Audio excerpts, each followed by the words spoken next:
Le 25 mars dernier, je suis allé à Sainte-Soline et à vrai dire, je n'en suis pas encore revenu. Pourtant, avec des fanfares et des chaînes humaines qui dansent, nous sommes allés pacifiquement et déterminés pour signifier au gouvernement que nous voulons un moratoire sur l'usage de l'eau, pour la paix de l'eau, et pas un plan pour préserver l'économie comme il le propose aujourd'hui à Serponçon. L'eau est nécessaire à tous, mais elle commence à manquer à de nombreux endroits. Elle ne doit appartenir à personne. Le vrai sujet est sa gestion et son partage équitable. Les méga-bassines sont le témoignage de son accaparement par les lobbies de l'agro-industrie. Elles sont une maladaptation au dérèglement climatique, en plus d'être une privation de l'eau pour les populations et la biodiversité.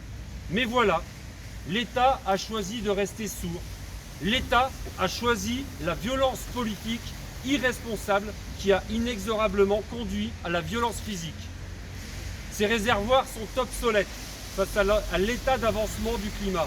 Pire, elles sont dangereuses pour le vivant et illégales judiciairement. Elles ne défendent en rien l'avenir des écosystèmes naturels, sociétaux et économiques. L'État a instrumentalisé ses forces de l'ordre pour nous gazer, pour nous terroriser, pour nous dissuader d'avancer, et aujourd'hui, il orchestre une dérive sécuritaire. En témoigne la défense coûte que coûte de ses biens privés, quel qu'en soit le bilan humain. On voit bien avec qui il veut faire alliance. Nous parlons de 3200 gendarmes, 9 hélicoptères, pour un montant engagé de près de 5 millions d'euros.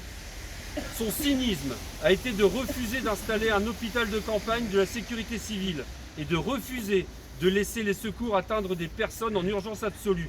Les enregistrements sont là. L'usage d'armes de guerre et la densité des tirs, avec plus de 4000 grenades, rectifiées à 25 000 selon le commandant de la gendarmerie sur France Info ce matin, en 2 heures, prouve l'obstination du gouvernement à vouloir protéger un trou géant dans lequel les manifestants, comme le 29 octobre dernier, auraient sans doute chanté et dansé. La présence des unités mobiles au tir indiscriminé sur des blessés, des enfants, on l'a vu, des personnes âgées, des élus, n'avait malheureusement qu'un seul objectif: gazer, mutiler, soumettre. Mais après les gaz, l'enfumage du ministre de l'Intérieur qui crée la confusion en mentant de manière outrancière face au rapport d'observation présent de la Ligue des droits de l'homme. L'ONG Amnesty International et l'ONU condamnent le président Macron pour la gestion de cette crise qui s'ajoute aux condamnations historiques pour inaction climatique. Et lui, aujourd'hui, eh bien, il visite le lac de Serponçon qui est terriblement vide.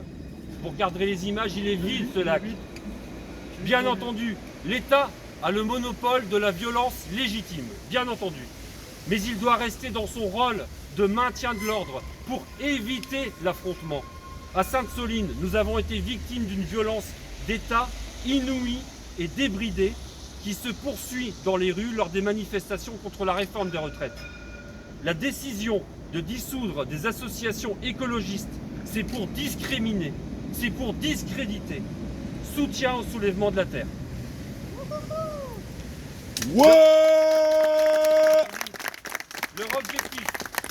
Leur objectif, faire taire la contestation et détricoter le tissu social et associatif du pays. Avec M. Darmanin, si vous plantez des pâquerettes, vous êtes un écoterroriste. Cette méthode n'est pas nouvelle, car déjà, pendant la Seconde Guerre mondiale, les fascistes qualifiaient les résistants de terroristes.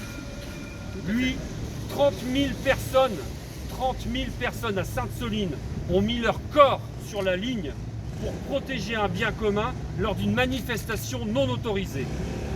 Elles ont fait preuve, ces personnes, de désobéissance civile, pacifique, courageuse et joyeuse.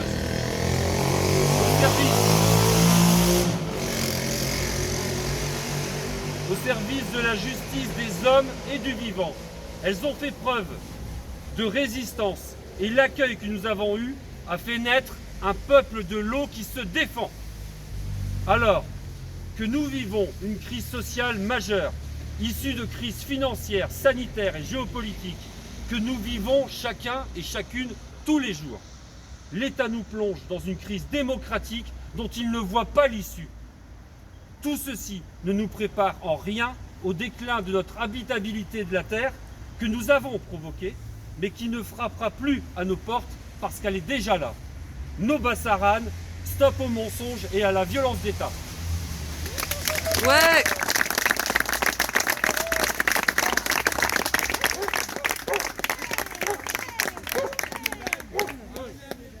Moi je vais être vraiment bref parce que Christophe a tout dit. C'est vrai que c'était vraiment une scène de chaos et cette violence, on va dire, il y avait de la violence des deux côtés, mais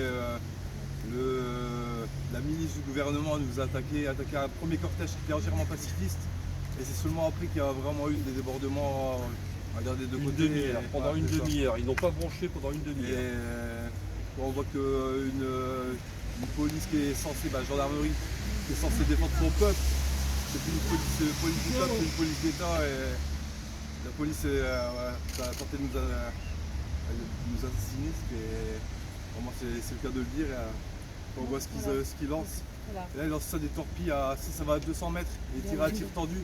Comme Manu, ce qu'il y a eu, si Manu a perdu son œil avec une grenade comme ça qui est tirée avec des tirs non réglementaires. Ils ont tiré des LBD aussi. Il y avait bien des LBD parce qu'il y a des balles de LBD. C'était vraiment une scène de chaos. Maman a dit que c'était pas vrai. Vas-y, montre-les.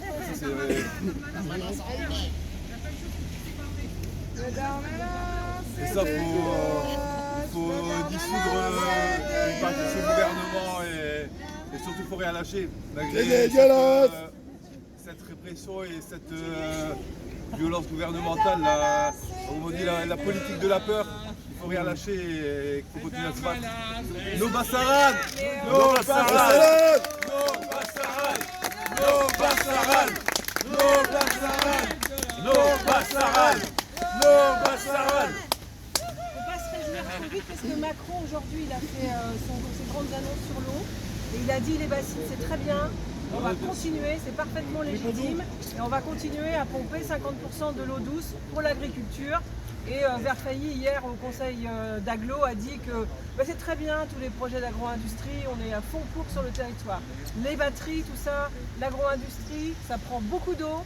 Et ça ne les dérange pas, il n'y en a plus, on va faire des golfs, mais c'est ça, c'est la fuite en avant. Donc peut-être qu'on aura des bassines bientôt à Valenciennes. Ah, si c'est à la place de